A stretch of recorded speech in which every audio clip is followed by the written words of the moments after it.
જોઈશું કે રાજ્યમાં નવેમ્બર મહિનામાં ઠંડી આગામી દિવસોમાં કેવી રહેશે, કેવો રહેશે ઠંડીનો ચમકારો।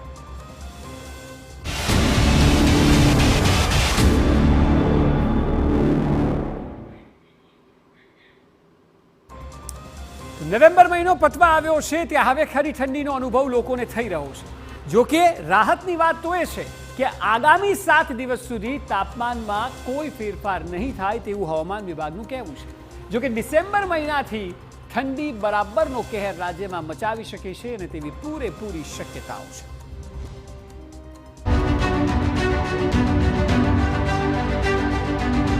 ઠંડીનો ચમકારો રહેશે યથાવત।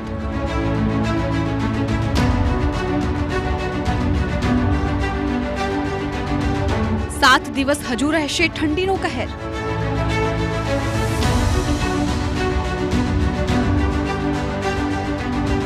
ડિસેમ્બરથી પડશે આકરી ઠંડી। રાજ્યમાં છેલ્લા 10 દિવસથી ઠંડીનો ચમકારો અચાનકથી વધ્યો છે। તેના પાછળનું કારણ છે ઉત્તર ભારતના પહાડી વિસ્તારોમાં હિમવર્ષા થઈ રહી છે, જેના કારણે ગુજરાતમાં પણ ઠંડીનો ચમકારો વધ્યો છે। ત્યારે આવા સમયે હવામાન વિભાગ દ્વારા ઠંડીને લઈને મોટી આગાહી કરવામાં આવી છે। ગુજરાતમાં આગામી દિવસોમાં તાપમાન સૂકું રહેશે, એટલે કે ઠંડીનો ચમકારો તો રહેશે, પરંતુ વધારે પ્રમાણમાં આગામી 7 દિવસ સુધી ઠંડી પડશે તેવી કોઈ શક્યતા નથી। મોટાભાગના જિલ્લામાં વાતાવરણમાં હાલમાં જેવું છે તેવું ને તેવું જ આગામી 7 દિવસ સુધી વાતાવરણ રહેશે। રાજ્યમાં ઠંડી તો રહેવાની, પણ ઠંડીનો પારો વધવાની શક્યતા ઓછી છે। જો કે અમદાવાદ શહેરમાં ઓછામાં ઓછું તાપમાન 17 ડિગ્રી સુધી નોંધાય તેવી શક્યતા છે, જેથી અમદાવાદના લોકોએ તો ઠંડીનો સામનો કરવા માટે તૈયાર રહેવું પડશે।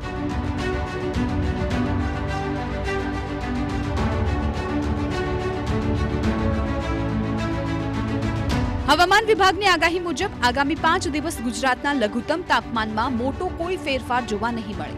ગતરોજ રવિવારે મોટાભાગના શહેરોનું તાપમાન 20 ડિગ્રીની આસપાસ નોંધાયું હતું, જેમાં અમદાવાદનું તાપમાન તો સામાન્યથી વધીને 16 ડિગ્રી સુધી પહોંચ્યું છે। અમદાવાદમાં ગતરોજ વહેલી સવારે જ એકાએક ઠંડા પવનો ફૂંકાયા, જેને કારણે શહેરીજનોએ ઠંડીનો ચમકારો અનુભવ્યો હતો। જો કે બપોરથી મહત્તમ તાપમાન 30 ડિગ્રીની આસપાસ નોંધાયું હતું, જેથી શહેરીજનોને ગરમીનો અહેસાસ પણ થયો હતો।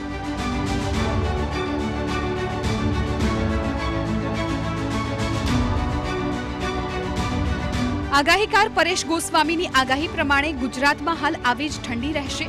હજુ 1 થી 2 ડિગ્રી તાપમાન ઘટી શકે છે।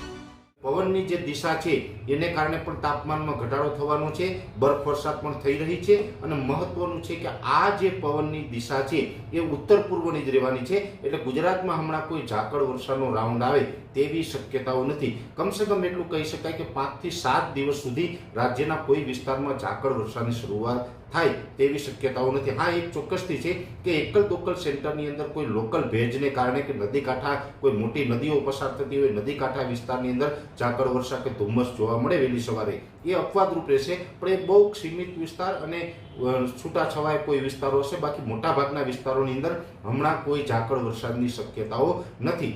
મહત્વનું છે કે માઉન્ટ આબુ પર પણ તાપમાનમાં સતત વધઘટ થઈ રહી છે। માઉન્ટ આબુમાં રવિવારે 4 ડિગ્રી તાપમાન નોંધાયું હતું, પરંતુ અચલગઢ, કુમ્હારવાડા અને ગુરુ શિખરમાં તાપમાનનો પારો 0 ડિગ્રી નોંધાયો હતો। ઠંડીમાં રવિવારના દિવસે માઉન્ટ આબુમાં 20,000 જેટલા પ્રવાસીઓ મોજ કરવા ગયા હતા। Bureau report, TV9।